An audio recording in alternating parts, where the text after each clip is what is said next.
Last व्हिडिओमध्ये आपण biotechnology आणि बायोटेक्नॉलॉजी करिता लागणारे जे मेकॅनिझम्स आहेत आणि डिव्हाइसेस आहेत त्याबद्दल आपण शिकलो. आज आपण बायोलॉजिकल टूल्स बद्दल शिकणार आहोत. बायोटेक्नॉलॉजीमध्ये जे बायोलॉजिकल टूल्सची गरज पडते त्याबद्दल आपण माहिती घेणार आहोत. बायोलॉजिकल टूल्स जे बायोटेक्नॉलॉजीमध्ये वापरले जातात ते 3 प्रकारचे बायोलॉजिकल टूल्स वापरले जातात. पहिलं बायोलॉजिकल टूल आहे एन्झाईम. सेकंड बायोलॉजिकल टूल आहे cloning vectors. Right, cloning vectors म्हणजे ते डीएनए, असे डीएनए जे आपण टाकलेला जो जीनचा त्याच्यामध्ये इन्सर्ट केलेला जो भाग आहे ते कॅरी करतात. अशा डीएनएसला आपण क्लोनिंग वेक्टर्स असं म्हणतो. आणि कॉम्पिटंट होस्ट, राईट, आपण एकदा आरडीएनए तयार केला की तो एका कॉम्पिटंट होस्ट अशा ऑर्गॅनिझम मध्ये इन्सर्ट करतो की तो ऑर्गॅनिझम जो आहे तो मल्टिपल कॉपीज आपल्याला त्या पर्टिक्युलर डीएनएचे देतो. पहिला बायोलॉजिकल टूल आपण बघणार आहोत आणि अतिशय महत्वाचा बायोलॉजिकल टूल आहे ते आहे एन्झाईम्स. लास्ट इयर म्हणजे 11वी मध्ये असताना आपण एन्झाईम्स आणि वेगवेगळ्या प्रकारचे एन्झाईम्स याबद्दल आपण माहिती घेतली. आपण बघितले की एन्झाईम्स जे आहेत ते व्हरायटी ऑफ वेगवेगळ्या प्रकारचे काम करू शकतात. Variety of work they can do, right. आणि या बायोटेक्नॉलॉजीमध्ये किंवा डीएनए टेक्नॉलॉजीमध्ये वेगवेगळ्या प्रकारचे एन्झाईम्स वापरले जातात. त्याची यादी तुमच्या टेक्स्टबुक मध्ये दिली आहे आणि एक ओव्हरव्ह्यू करूया. लायसोझोम्स नावाचे एन्झाईम्स वापरले जातात. न्यूक्लिएजेस नावाचे एन्झाईम ज्याच्यामध्ये एक्झोन्यूक्लिएसेस आणि एंडोन्यूक्लिएसेस असा समावेश होतो. रिस्ट्रिक्शन एंडोन्यूक्लिएसेस वापरले जातात. मग डीएनए लायगेजेसचा वापर केला जातो. डीएनए पॉलिमरायझेसचा वापर केला जातो. डीएनए पॉलिमरायझ बद्दल आपण ऑलरेडी एमआरएनए तयार करताना या एन्झाईम बद्दल आपण शिकलो. अल्कलाइन फॉस्फेटेजचा वापर होतो. रिव्हर्स ट्रान्सक्रिप्टेज अशा वेगवेगळ्या एन्झाईमचा वापर आज डीएनए टेक्नॉलॉजीमध्ये होत असतो. रिस्ट्रिक्शन एन्झाईम्स, राईट, त्यातल्या त्यात ज्या एन्झाईम्स बद्दल आपण जास्त माहिती घेणार आहोत ते आहे रिस्ट्रिक्शन एन्झाईम्स. हे एन्झाईम्स जे आहेत ते कटिंग एन्झाईम्स आहेत किंवा ज्याला आपण स्काल्पेल्स, नाईफ्स किंवा आपण याला सीझर सुद्धा म्हणू शकतो. मॉलिक्युलर सीझर्सचं ते काम करतात. डीएनए ला कट करण्यासाठी आपण रिस्ट्रिक्शन एन्झाईमचा वापर करतो. आणि हे जे एन्झाईम्स असतात ते फॉस्फोडायस्टर बॉन्ड्स मध्ये कट देतात. राईट, पॉलिन्यूक्लिओटाइडचे जे चेन्स आहेत, डीएनएचे जे 2 चेन्स आहेत ते पॉलिन्यूक्लिओटाइडचे चेन्स आहेत आणि यामध्ये फॉस्फोडायस्टर बॉन्ड मध्ये कट देणारे एन्झाईम्स जे आहेत ते रिस्ट्रिक्शन एन्झाईम्स आहेत.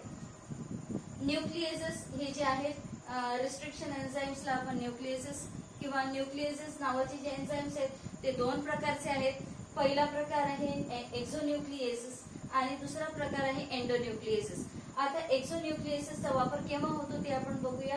एक्झोन्यूक्लिएसेस cut nucleotides from the ends of the DNA strand. Right, समजा हा जर डीएनए स्ट्रँड असेल आणि या भागाचे इथून सुरुवात केली तर इथले न्यूक्लिओटाइड्स जर काढायचे असतील आणि इथले न्यूक्लिओटाइड्स जर काढायचे असतील म्हणजे डीएनएच्या दोन्ही एंड्सचे जर न्यूक्लिओटाइड्स आपल्याला काढायचे असतील तर आपण एक्झोन्यूक्लिएसेसचा वापर करतो. पण जर डीएनए मध्ये कुठेतरी कट द्यायचा असेल, हा जर डीएनए आहे आणि याचा मधला भाग तिथे कुठेतरी कट द्यायचा असेल तर मात्र आपल्याला एंडोन्यूक्लिएसेसचा वापर करणं गरजेचं आहे. Now students, let us know how did we come to know about restriction enzymes. In 1970 it was found that bacteria contains nucleases that would recognize short nucleotide sequences within the duplex DNA and cut the phosphodiester backbone at highly specific sites on both the strands on the duplex is cut by enzymes called as restriction endonucleases. Simply they were called as restriction enzymes. So 1970 मध्ये असं निदर्शनास आलं की बॅक्टेरियामध्ये न्यूक्लिएसेस असतात आणि हे जे न्यूक्लिएसेस आहेत हे डीएनए वर असलेले स्पेसिफिक विशिष्ट सिक्वेन्स ओळखतात आणि एकदा का हे सिक्वेन्स त्यांनी आयडेंटिफाय केले की डीएनए मध्ये जिथे जिथे तो सिक्वेन्स त्यांना आढळेल त्या सिक्वेन्सला ते कट देतात.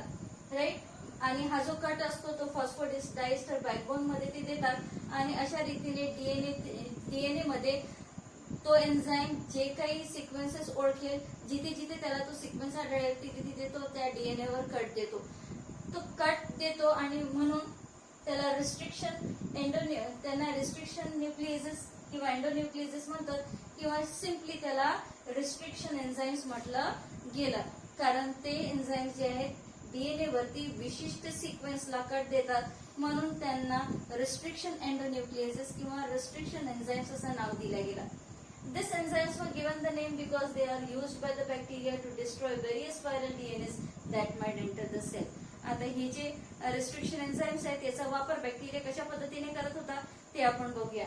बॅक्टेरिया हा जो सिंगल सेल प्रोकॅरियोट आहे, राईट, यामध्ये व्हायरस आपला स्वतःचा डीएनए टाकतो आणि बॅक्टेरिया स्वतःचं संरक्षण करत असताना या व्हायरल डीएनएला त्याच्याकडे असणाऱ्या रिस्ट्रिक्शन एन्झाईम्सच्या मदतीने तो त्या रिस्ट्रिक्शन एन्झाईम्सला रोखतो आणि त्यामुळे तो जो व्हायरसचा जो डीएनए जो एंटर झालेला असतो बॅक्टेरियामध्ये त्याची जी पोटेन्शियल ग्रोथ आहे ते रिस्ट्रिक्शन एन्झाईम जे आहे ते थांबवतात, राईट. अशा रीतीने रिस्ट्रिक्शन एन्झाईम्स जे बॅक्टेरियामध्ये असतात ते डिफेन्स मेकॅनिझम मध्ये म्हणून काम करतात.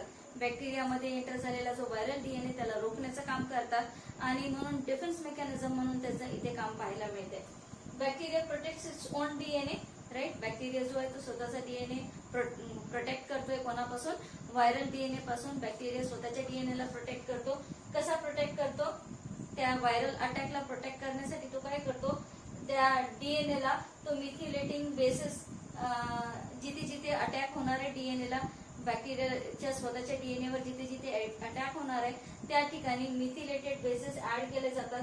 हे झालं त्या डीएनएचं केमिकल मॉडिफिकेशन, ज्याच्यामुळे ते जे एन्झाईम्स असतात किंवा this will block the action of enzymes. त्याच्यामुळे काय होईल, ते जे एन्झाईम्सचे जे ऍक्शन्स आहेत ते थांबवले जातात आणि अशा रीतीने बॅक्टेरिया स्वरक्षण करतो व्हायरसच्या डीएनए पासून. स्टुडंट्स, रिस्ट्रिक्शन एन्झाईम्स बद्दल जी काही माहिती समोर आली त्याबद्दल आपण थोडक्यात बघू. रिस्ट्रिक्शन एन्झाईम्स आर दस, right, they are molecular scissors that are used to recognize and cut the DNA at specific sequence. हे molecular scissors काम करतात, कैचीचं काम करतात आणि ही जी कैची आहे रिस्ट्रिक्शन एन्झाईम नावाची, ही डीएनए वर असलेला विशिष्ट बेस सिक्वेन्स ओळखते आणि तिथं गेल्यानंतरच ती कट देणार. दुसऱ्या कुठेही डीएनए वरती कट ही रिस्ट्रिक्शन एन्झाईम देत नाही. म्हणजे ते हायली स्पेसिफिक असतात. त्यांना माहिती असतं की कुठला बेस सिक्वेन्स त्यांच्या ओळखीचा आहे, त्यांच्या ओळखीचा असलेला बेस सिक्वेन्स पर्यंत पोहोचले की मगच ते तिथे कट देणार. एरवी ते डीएनए वरती कुठेही कट देणार नाही. Sites recognized by them are called as recognition sequence or recognition sites. So ज्या डीएनए वरती जे शॉर्ट डीएनए सेगमेंट्स आहेत ज्यांना हे रिस्ट्रिक्शन एन्झाईम्स ओळखतात त्या शॉर्ट सिक्वेन्सला रेकग्निशन सिक्वेन्स किंवा आपण त्याला रेकग्निशन साइट्स असं म्हणतो. Different restriction enzymes found in different organisms recognise different nucleotide sequence. आता इतक्या वेगवेगळ्या प्रकारचे रिस्ट्रिक्शन एन्झाईम्स आहेत. प्रत्येक ऑर्गॅनिझम्स मध्ये रिस्ट्रिक्शन एन्झाईम्स वेगवेगळ्या प्रकारचे असतात. प्रत्येक रिस्ट्रिक्शन एन्झाईम जे असतात ते वेगवेगळ्या रेकग्निशन साइट्सला ओळखत असतात आणि therefore they cut the DNA at different sites. So जर एकापेक्षा जास्त रिस्ट्रिक्शन एन्झाईम जर तुम्ही वापरले तर प्रत्येक रिस्ट्रिक्शन एन्झाईम एका विशिष्ट ठिकाणी कट देणार आहे आणि दुसरा रिस्ट्रिक्शन एन्झाईम जो आहे तो दुसऱ्या ठिकाणी कट देईल, राईट. सो हे सगळे रिस्ट्रिक्शन एन्झाईम्स जे आहेत त्यांच्या रिस्ट्रिक्शन साइट्स हे स्पेसिफिक असतात आणि त्या साइट्स ती साइट जर डीएनए वरती असेल तरच हे एन्झाईम्स कट देतात. एरवी ते त्या डीएनए वरती कट देणार नाही. एक्झाम्पल्स बघूया. पहिलं एक्झाम्पल आहे तुमच्या बुक्स मध्ये 4 एक्झाम्पल्स आहेत, त्यापैकी 2 एक्झाम्पल्स मी घेतले. ऑर्गॅनिझमचं नाव आहे ऑर्थोबॅक्टेरिया ल्युटिस नावाचा बॅक्टेरिया आहे.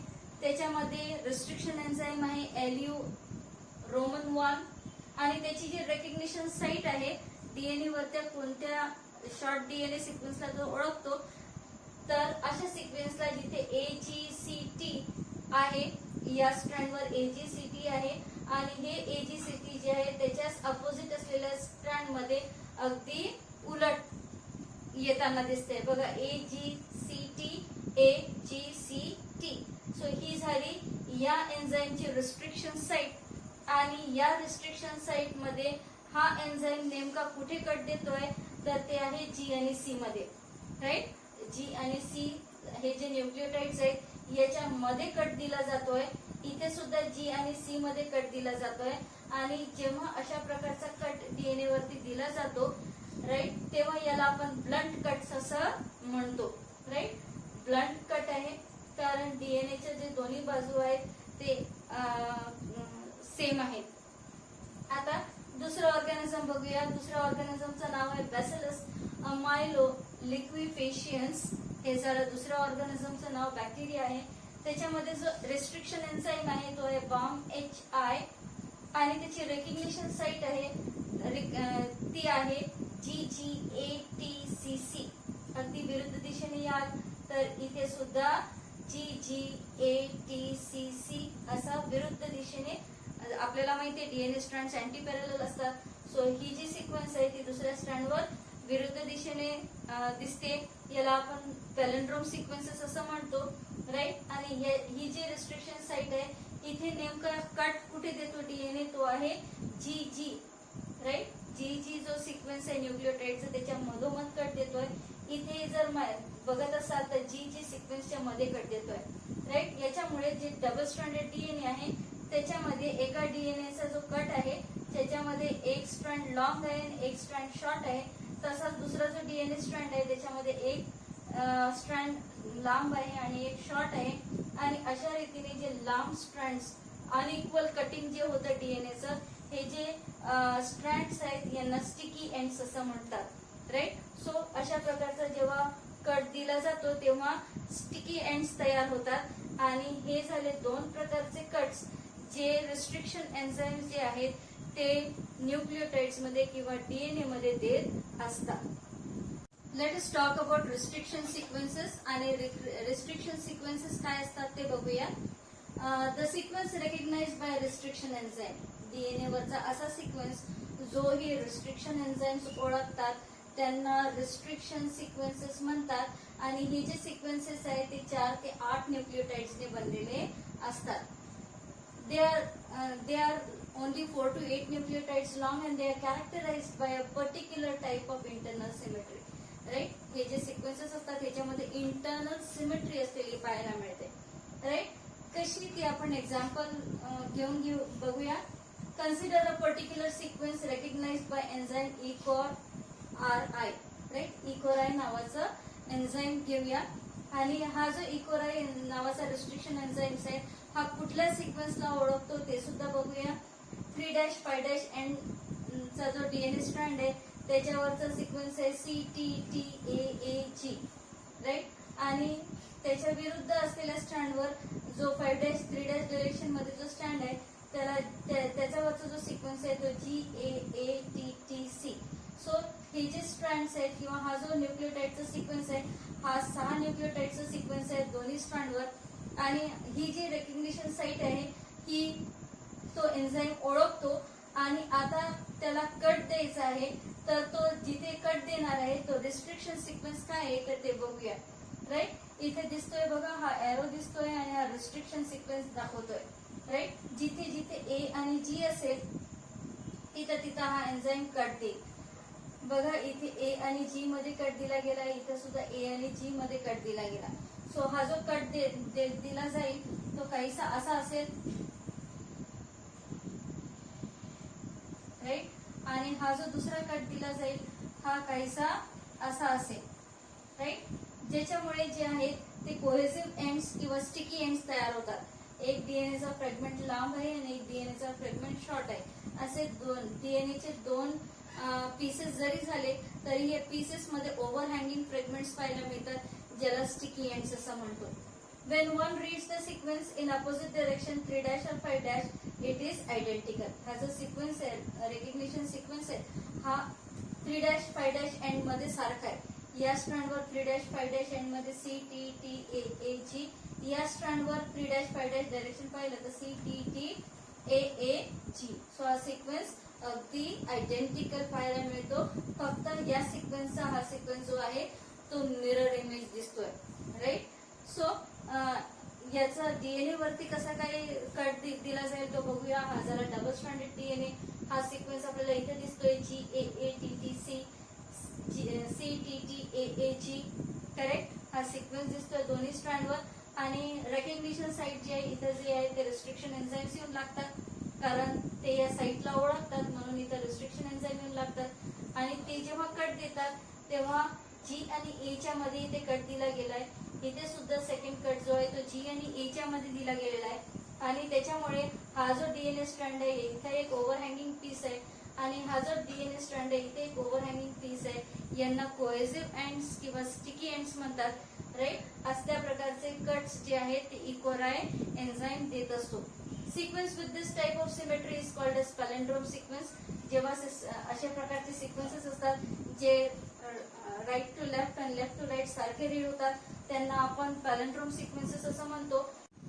When the enzyme Equorai attacks the palindrome sequence, palindrome sequence काय आहे तो बघितला, which reads same left to right आणि right to left जे सिक्वेन्सेस असतात ते सारखे वाचले जातात.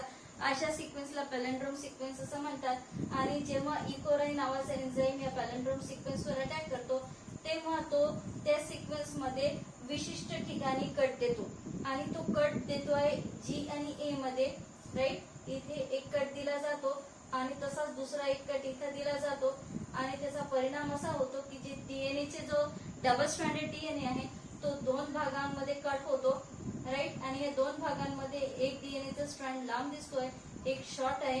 आणि अशा प्रकारच्या कट्सला स्टिकी एंड्स किंवा कोहेसिव्ह एंड्स असं म्हणतात. सो जेव्हा जेव्हा रिस्ट्रिक्शन एन्झाईम्स अशा पॅलेंड्रोम सिक्वेन्सेसला कट करतो त्यावेळेस दोन प्रकारचे एंड्स आपल्याला मिळतात. एक तर ब्लंट एंड्स मिळतात किंवा एक तर अशा प्रकारचे स्टिकी एंड्स आपल्याला मिळतात.